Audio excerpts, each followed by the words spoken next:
of the SAM Fund for Young Adult Survivors of Cancer. And I'm joined by Laura Chavaree, who I'm going to introduce in just a second, and Michelle Zietler, who's our program director. For those of you that don't know anything or much about the SAM Fund, we're based in Boston, but we're a national organization that's designed to help young adults with the financial and the practical struggles faced really at any point during or after cancer treatment. We do have a grants program, which you can learn about on our website, which is thesamfund.org.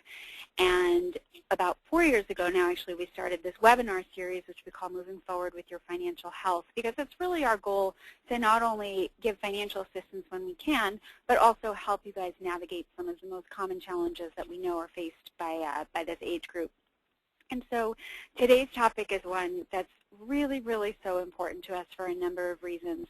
And every year we hear from hundreds, sometimes even thousands of young adults who are struggling as a result of their cancer diagnosis. And one of the things that we hear too often is that people are having trouble affording their medications and either are skipping them altogether because of the cost or are getting them and basically bankrupting themselves in doing so. And so we wanted to provide this webinar today. It's actually the second part in a series that we started a couple weeks ago on how to find assistance, understanding that it doesn't have to be an either or in terms of taking your meds and bankrupting yourself or not taking them at all. There is a lot of gray area in between, and there are so many ways out there for you to find assistance and for you to learn about the resources that might be able to help you. So with that in mind, I am thrilled to invite Laura to today's webinar and to thank her so much for being here to do this presentation. Laura is the founder of Calliopy, which is an ecosystem for professionals who are providing financial navigation services to people facing cancer. She was formerly at Genentech, and one of the reasons why we love Laura and why we're so excited to have her here is that she has such a solid understanding of the patient assistance programs that are out there.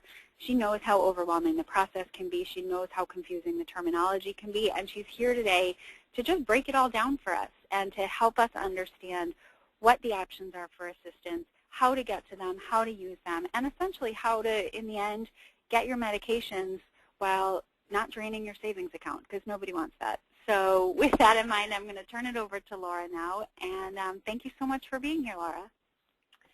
Thank you, Sam and Michelle. It's definitely an honor for me to participate today. And whoops, sorry, trying to get my screen to be there for you. There you go. Can you see that okay, Sam? Yes, we can. Oh, it's so pretty. Yes, okay. We can. And actually, I just forgot one quick thing, if you don't mind, just before you start. I just want to let everybody know that there's a box on your screen. Everyone's on mute, but there's a box on your screen where you can enter in questions, and so we'll be fielding them throughout the presentation. And if it's a clarification question, Michelle might be able to just answer it, but if it's something that you want more information on or you have a specific question for Laura, just go ahead and type it in, and we will do our best to get to as many of them as possible. So, okay, now I turn it over to you, Laura, for real. Okay, great. Thanks again. And as you explained, I have been involved in this space for quite some time, and am very passionate about the need that is out there for financial assistance resources, and also my concern that a number of those resources are actually underutilized. So there really is an opportunity to get more patients connected with these resources, and anything I can do to make that happen is of utmost importance to me. So my objective in creating this content was to attempt to take the mystery out of these programs and prevent that sense of being overwhelmed by the information. There's so many things that young adults facing cancer already have to be overwhelmed with, and I would love to take this one thing and make it a little less so. When I listen to some of the webinars that exist or read through the materials, I'm amazed by the complexity of it, and I have an understanding. So again, just hoping to simplify that and offer insights and create transparency where maybe it has been lacking. So with that, I'll get started. the first slide is a bit of an agenda slide, and I tried to organize it in the form of tips. So this first slide really will take us through what we're going to be covering today, and it represents a summary. As the SAM Fund talks about, cancer is expensive, and so I encourage everyone to take any and every opportunity to voice your desire to reduce any of the associated expenses. And in order to do that, you need to make sure you're voicing those needs to the right people. And there are specialists in your cancer center and virtually who can help you find those opportunities for savings. So we're going to talk about who those people are. And then it's good to have a foundation level of understanding of the types of funding support that are available, so that when you're potentially ruled out as ineligible for one program, you realize that there are still other avenues to pursue. There's also some general steps or elements to the process that are common across all of the forms of assistance, so we'll talk about how those work. And then also the typical eligibility requirements. Even though they're worded differently and some of the information is organized differently, the eligibility requirements do have something in common across all three types of assistance. I also want to encourage everyone, never accept a denial from one person or one entity as an indication of what the other programs will also determine in terms of eligibility. If you're ineligible for one program, that's one program, and each program's criteria tends to be unique, even if the type of information collected is similar. So it does require a bit of determination and persistence for sure. It's good to know what the common documentation requirements are and to keep that information handy and in one place, either photocopies of it or electronic images, so that it's less stressful when those documentation requests keep coming with each entity that you're talking to. And then just want to also encourage everyone to view other webinars and the resources that are available from many different entities across this space, or think about asking a loved one to do it for you, because like I said, some of them can be a little dense in their content, and they may explain things slightly differently, and I don't want to encourage any activity that's actually going to increase the level of stress or sense of overwhelm. So if you have a loved one who's willing to take on this aspect of support that you need, it would be a great use of a friendship, I'd say. So now we're looking at a slide that just summarizes the three types of financial need that you can run into. So even though today we're talking about copays associated with drugs or tests or diagnostic tools, they all have copay assistance resources associated with them, and that's the purple box. So even though that's our focus today, it's not lost on me that there are a number of other types of costs that you weren't having to think about before you were diagnosed. And so things like unforeseen expenses for services that you didn't need to access in the past, transportation costs, housing near your cancer center, childcare, housekeeping, those sorts of things. And then, of course, the lost income that can come about when you have to reduce the hours that you're working or have a change in your employment status. And the reason that I bring those up is I don't want anyone to avoid asking for help with treatment copays because they find them manageable.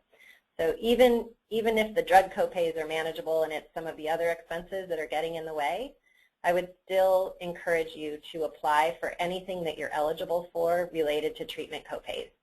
If you're eligible, and most people are eligible for some form of assistance, please pursue it. It will help prevent the downstream effect of accumulating expenses over time.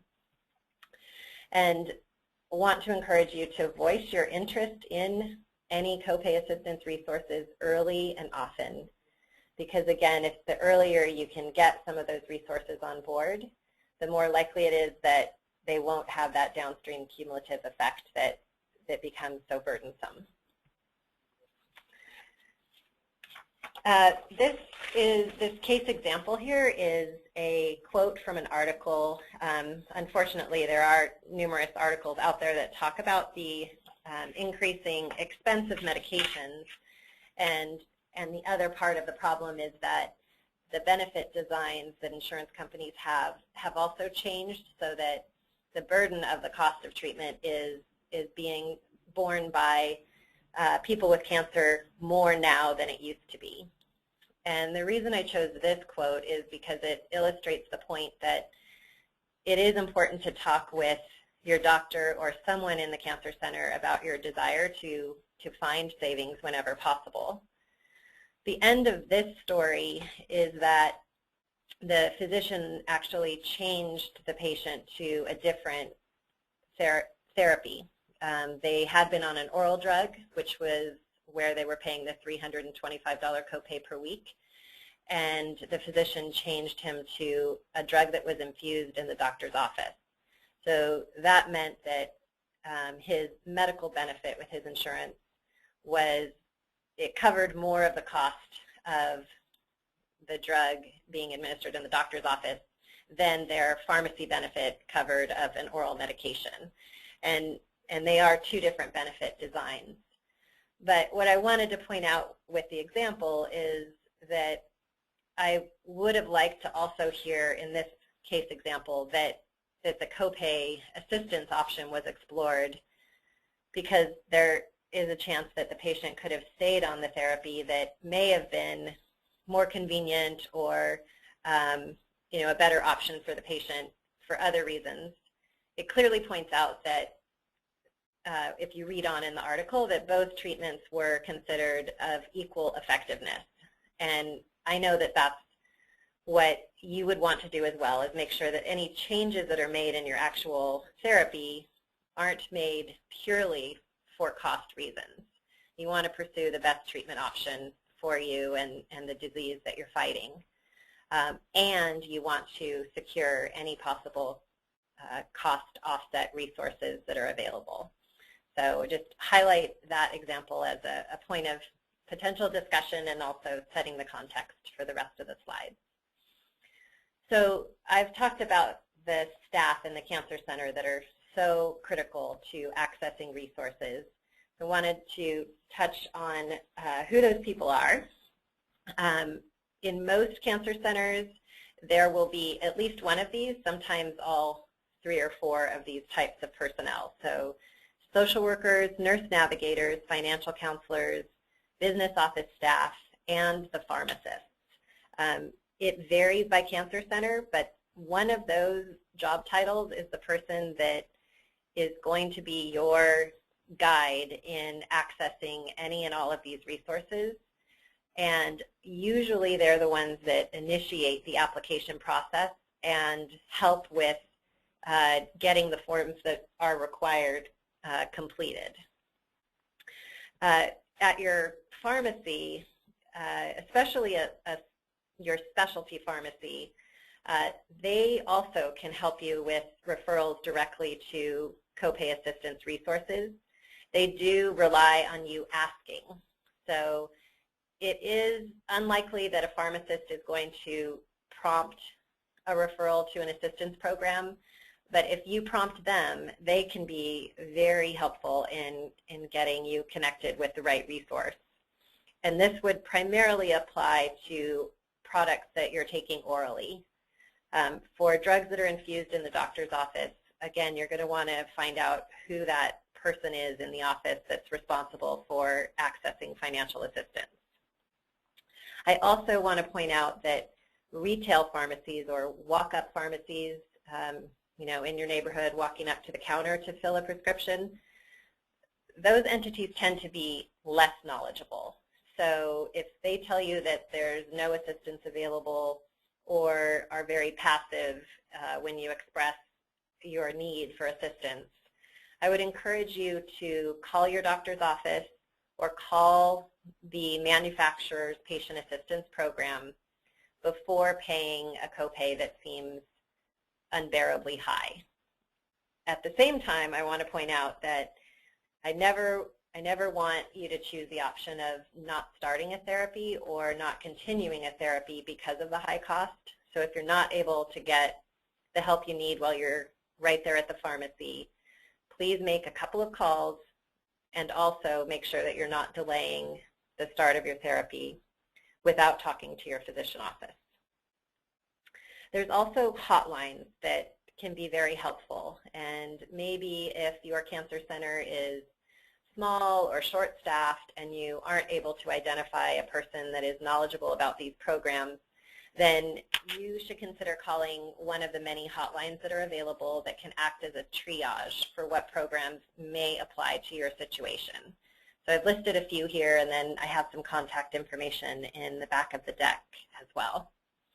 And also remembering part 1 of this series was provided by Needy Meds, and they're a website that has the aggregation of the criteria for many different programs. And you can also leverage that website. It is written, the terminology there is written in a way that may make more sense to these specialists in the cancer centers, but if you feel like you haven't been able to get the information you need, it's definitely a go-to website. Also want to just mention again that there is value in doing a Google search for the name of your drug, the manufacturer of that drug, and the words patient assistance, because the manufacturer's site usually does have a phone number for you to call and speak with someone directly, or even an online portal where you can submit your information and request a call back for someone to talk with you about the specific drug that you're trying to get assistance for. In most cases, especially office-infused medications, you will need the help of someone else. Some level of medical information is going to need to be exchanged, so that's why I'm encouraging you to leverage someone at your cancer center to start the process rather than initiating it on your own, because it will ultimately need to involve someone there, so might as well find out who that right person is. Laura, we actually just had this is Michelle, we had a question come in sort of pertinent to the stuff you were talking about. Sure. The question is, my experiences with the billing offices at places where I've been treated have been pretty negative in the past. How do I start a conversation that might be more helpful or productive in terms of finding some assistance? Okay, yeah, I can appreciate that. So sometimes when we're at the point of talking with the business office, their primary concern is collecting on some sort of payment that's past due, and they're expressing some urgency and one-track mindedness around that. So I would say if the person that you're speaking with in the business office is not the most helpful or empathetic, that I would try and backtrack and see if there is a social worker or nurse navigator in the same center, because their focus is often different. If that's not an option and it's kind of one-stop shop in terms of the business office, then that's where I would encourage the questioner to try and identify through the business office which of the drugs that you're on is causing the bill to be so high, and then call the manufacturer's patient assistance program and see if they can intervene. They can call that contact person and say, I understand that there's a person there who has a very high copay. I just want to make sure that every possible option has been explored. Great. Thank you so much. Mm-hmm. So the three types of financial support organizations that are out there are nonprofit copay foundations, copay assistance programs, which are usually in the forms of coupons or cards, and then patient assistance programs. And I'll talk about the unique differences between those three. And then I also want to mention, because it relates to the question that I just got, the manufacturer of most of the drugs that you'll be using usually has some sort of reimbursement hub or patient assistance hotline. And they're a valuable resource as well, and you would get to that phone number through the search mechanism that I suggested. So I want to mention that as well. Patient assistance programs, those apply when you either have no insurance or for some reason your insurance has denied coverage of a drug that is being used as part of your treatment regimen. And so instead of being a cost offset or covering some dollar value, those programs are providing replacement product to the cancer center if it's an infused drug, or they'll mail it directly to you, an oral therapeutic if you meet their criteria. And the financial criteria will vary by manufacturer. If you're insured, then you would be looking at either the purple box or the blue box. And copay assistance programs, those are the cards and coupons, those usually are the ones that are most underutilized.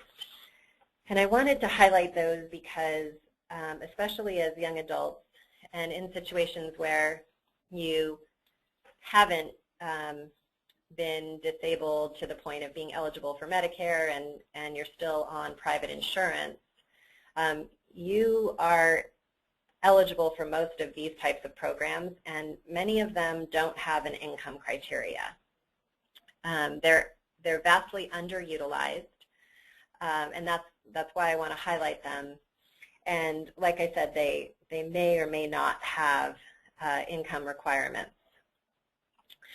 In one webinar that I listened to, there was an academic that suggested that the copay assistance programs are promotional and that patients should be careful utilizing them. As long as your treatment is determined first based on what is the right treatment option for your disease, these programs are a great option for reducing the cost that you'll ultimately pay. And it was just a point of frustration for me to listen to these programs be positioned as purely promotional, because frankly all of these programs are funded by drug companies. And I wouldn't want people to avoid a program that is very able to help you with the high cost burden. The other category is nonprofit copay foundations. So because these are operating as nonprofits, they do have stricter income limits that across the board it's usually right around 500% of the federal poverty level or less. And so some of them will run out of funds for short periods of time and then reopen. So if you do ever try and access one of these and find that a fund is out of money, make sure that you inquire again, because they're usually not closed for very long. It just means that they're going out and seeking additional donations. So even though some of these are characterized as charities, they're not charities in the literal sense. They are all well-funded, and anyone who meets the eligibility criteria should be referred for support. So I bring that up because I don't want anyone listening to ever feel like pride or a sense that someone else needs something more. I don't want that to get in the way of you feeling like you can access these resources legitimately.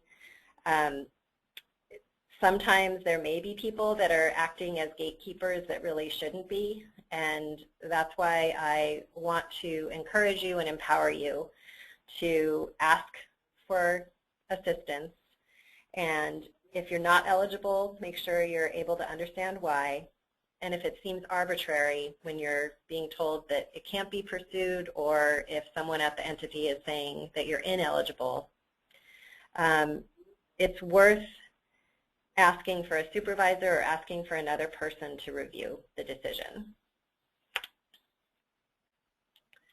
So this picture represents the ecosystem that we're operating in, and just wanted to point out here that, like I said, even though there's 3 different categories of types of assistance, the copay assistance programs, patient assistance programs, and nonprofit foundations, they are all funded by drug company money, and therefore, you know, go for it. Get any assistance that you are eligible for.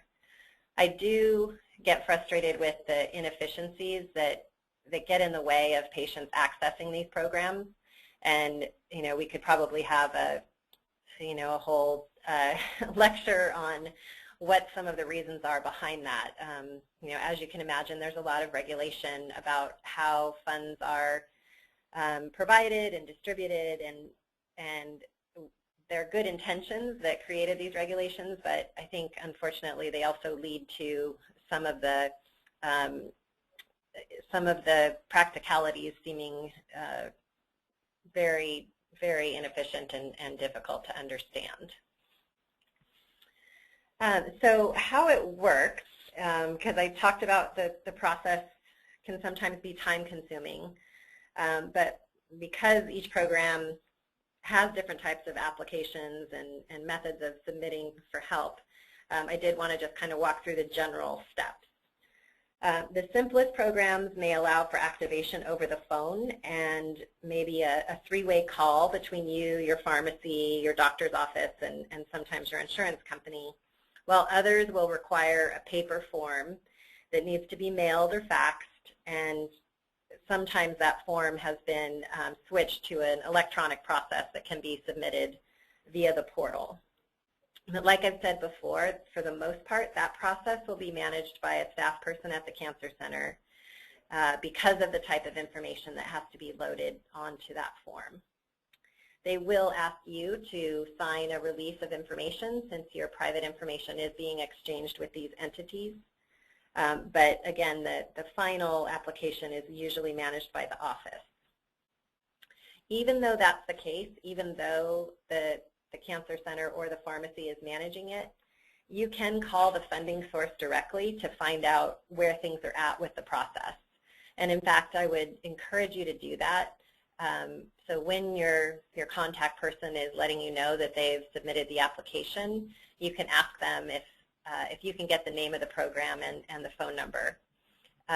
As you can imagine, the funding entity, even though they may be in communication with the Cancer Center, the staff person may not be giving you updates with as much frequency as you would like.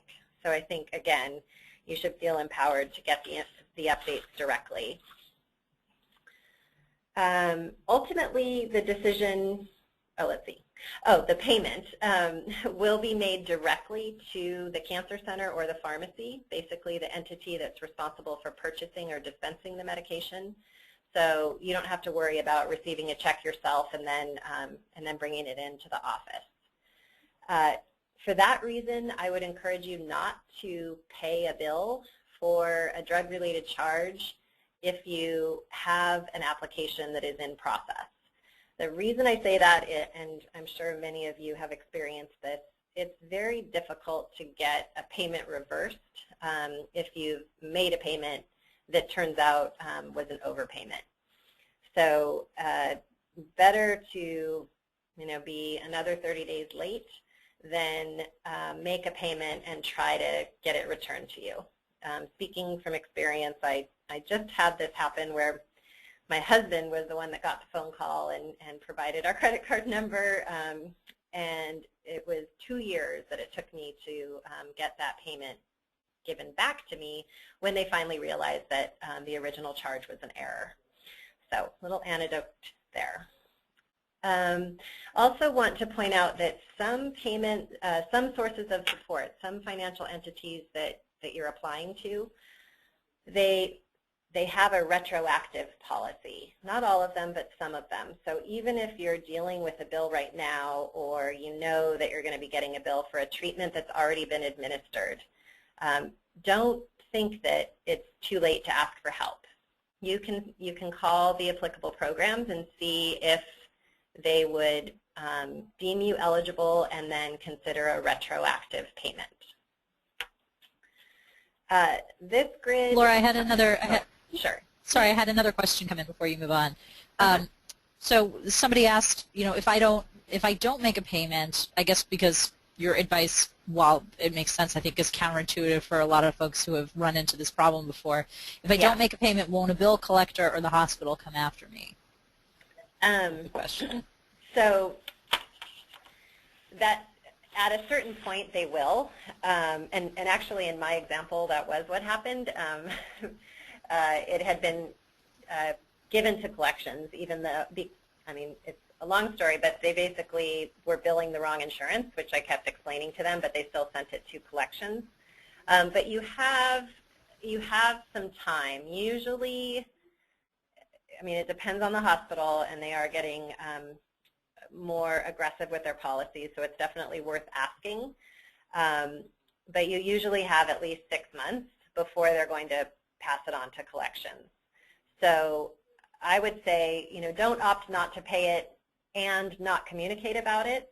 I would say either write on the bill that you're receiving and call the billing office and explain that you have an assistance application that's pending and that you would like that noted in the system and that you're going to wait on that decision.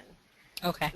Luckily, the decisions are usually made within a week or less, so it shouldn't be something that pushes you into the window of now going to collection. Right. Great to know. Thank you. So this grid just is my attempt at summarizing the different types of eligibility criteria that are going to be considered. The first being your medical diagnosis. The patient assistance programs and copay assistance programs are going to be looking at the specific drug that you are on and making sure that it's on label, or even if it's not an FDA-approved indication, they may have some additional criteria around appropriate use. And they need to make sure that it is following their guidelines about what that appropriate use is.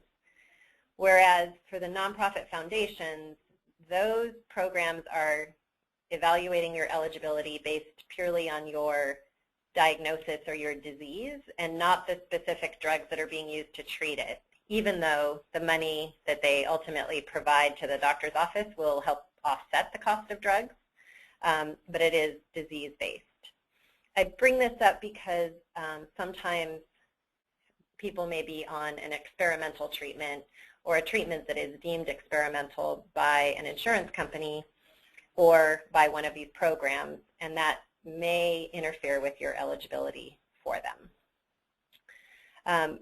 Financial criteria is the main factor if you're applying to the nonprofit foundations, and like I said, it's usually less than 500% of the federal poverty level. With copay assistance programs, which are very different across all the different drug types, some of them have income criteria and some of them don't.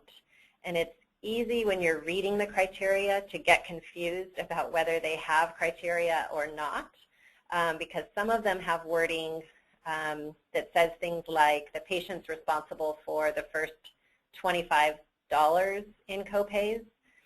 And when you're giving it a quick read, you might think that they're only going to give you $25. And then for the income criteria, they may say things like, if you make more than $100,000 a year, your maximum benefit would be $9,000. And you see the $9,000 and might think it's the income criteria. But really what they're saying is, even if you make more than $100,000 a year, you can get as much as $9,000 in copay assistance. So read that information carefully.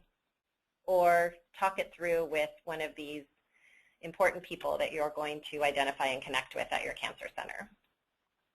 The patient assistance programs usually do have an income criteria, but it tends to be higher than the nonprofit foundations. So many of them have now gone to $100,000 or less as their income criteria. So that's much higher than 500% of the federal poverty level. 500% of the federal poverty level is actually right around $40,000 a year or less for a single person. Related to your insurance status, as I mentioned, for patient assistance programs, if you're uninsured or your insurance has denied you coverage, then that's where that program would come into play. And if you have commercial insurance, you're eligible for copay assistance programs and coupons. They usually exclude people with government payers like Medicare or VA coverage. And then I brought up the location or region-specific criteria because residency in some states might impact your eligibility for certain programs. For example, copay assistance programs, because they're so linked to a specific drug, there's guidelines around them, and there's a few states that won't allow patients to utilize them. Massachusetts is usually one of them, but that will vary by program. And then just to point out, from a decision-making perspective, don't think about this category of patient assistance programs if your insurance is covering it, even if you have a high copay. You won't be eligible for those programs, so you can rule that category out. If you have an income higher than 500% of the federal poverty level, again, usually $40,000 or above for a single person, then you're not likely to be covered for the nonprofit foundations. And you can focus really specifically on any and all copay assistance programs for each of the drugs that you're on. Some will have income criteria, some won't. So it's worth looking into assistance for every single drug. If you have Medicare or veterans benefits, then you want to focus on the category of nonprofit foundations. The documentation requirements, these are pieces of information that most programs ask for. So like I said, there's usually a separate information release form. Sometimes they can be accessed via phone alone, and others have paper forms. And as I keep mentioning, most applications are driven by the provider's office. There's also official documents that you may have to provide up front, or they may be requested after you've been on the program for a while. So some of them will require your W-2 or some proof of income. And what I want to say about that is, if your income changed drastically from when you filled out your tax return, make sure to point that out to the program, and they'll just want to see some proof of what your current income is. Don't rule yourself out because you made a great income in 2014 if your income has changed drastically in the following year that you haven't yet done the tax return for. In some cases, the programs require your Social Security number and confirmation that you're a resident or citizen. And in other cases, they only require that you confirm you're being treated in the U.S. I have run into situations where patients are reluctant to apply because of their citizenship status. And I just want to say that none of these are government programs, and I wouldn't want having to put a Social Security number or having to put your citizenship status on the form to prevent you from pursuing any of them. So I would ask more detailed questions if you have concerns about the type of information that's being requested.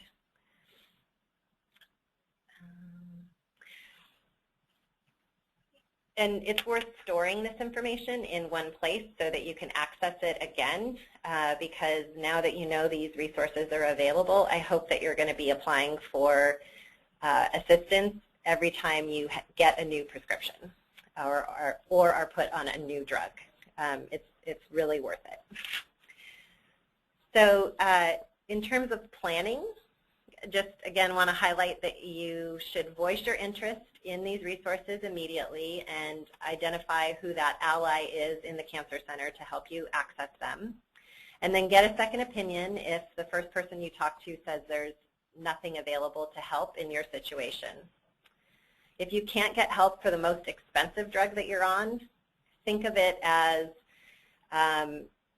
kind of gaming the system a bit to then access even the smaller copay assistance amounts that are available for the less expensive drugs that you're on.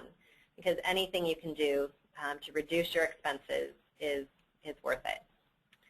And then also pursue assistance for non-drug expenses like transportation and housekeeping and childcare. And there are grants available through American Cancer Society, Livestrong Cancer Care, and those types of resources. And please don't let your income dissuade you from pursuing assistance. If your income is higher than that 500% of the federal poverty level amount, there are still other resources worth pursuing, and I can't stress that enough. Everyone deserves relief from high copays, and I hope that you'll pursue them. This slide just has the links to a couple of other webinars, one of them that was done by Needy Meds as part 1 to the series, and then another one that Cancer Care sponsored, which is the one that it's very dense, but it's full of some rich information. And these slides will be posted, so you'll be able to get those links later. And then this final slide lists some of the entities that are available to help direct you to resources to offset the costs. So that's the end of my formal portion of the presentation, and I'm happy to take any questions that have been prompted by the content. I think, Laura, that you covered the last question that came in was about how to access the various resources, and I think you just sort of touched on that with that list. Oh, okay. So that was helpful. I think that... Laura, this is Sam. Sorry, I just wanted to see if you could go back to that slide again that listed out the resources. Yeah, that one. Yeah. The book and have a chance to soak it all in, because there are some really great ones on here, and you know, certainly we'll be having these slides and your presentation on our website, but in case anyone wants to jot these down, they're a great place to start. So I just wanted to make sure to give that its fair time. Great. Excellent. If there are any more questions, feel free to type them in now. Otherwise, we will wrap this up. We'll give it maybe another couple seconds, see if any other questions come in. Laura, this was so helpful. It was so helpful. And I think, you know, one of the best messages that I took from your whole presentation is that it's possible to get assistance. You just need to be proactive and ask the questions, and there's so much help out there. And I think you really did such a phenomenal job of breaking down some of the barriers that people have to accessing these programs and really understanding them. So just want to see if there are any more questions, and then I will more formally thank you and close this out. Don't see any others. So I'm all right, switch this back to me momentarily here. So I hope you guys found this as helpful as I did. I think, you know, I know at the SAM Fund we're just really happy to learn more about these programs as well, because we get calls all the time from people who really could benefit from this. And I think so many of the points that you raised, Laura, are so critically important to this population, right? We have young adult survivors who have been beaten down by the system, are overwhelmed by bills, and just are being told left and right that there's no option for them. And I think you've given exactly the opposite message, which is so important, which is that help is out there. We can help you find it. We can help you go through this process, and don't give up. And I think it's so much more empowering to hear that than to feel like, you know, like I said in the beginning, either you need to skip your meds altogether or you're going to go completely broke because of the cost. So thank you for just illuminating all of the space in between there where people can find assistance. It was a fantastic presentation. So I want to just... Thank you so much, Sam. So I want to just end with a couple last thoughts for you guys, and certainly feel free to share this webinar with anyone you think may be struggling, may benefit from the information provided. It'll be posted on our website, which is on your screen now, the samfund.org/webinar, as well as on our YouTube channel, which is youtube.com/samfundtv. The recording will probably be posted actually early next week and available for free download at any time. The only thing we ask, and sometimes we beg of you, is to just take a minute or two to complete the post-webinar survey. You see the link now on your screen. It's bit.ly/copays1. And we really take everyone's feedback very, very seriously, not just for this particular presentation, but for the webinar series as a whole. We want this to be as helpful to you as we can. And so give us whatever feedback, positive, negative, or otherwise, you think might be helpful in improving this program. So please also let us know if you think of any future topics or any other challenges you're facing that you'd like to see us address in a webinar. We are more than happy to try to make it happen. You just need to send us an email at webinars@thesamfund.org. So with that, we will wrap up today's presentation with a million thanks again to you, Laura, for just a really informative, empowering 45 minutes or so. This was just a great presentation. So thanks, everybody, and we'll be in touch soon about our next webinars. Thanks. Thanks.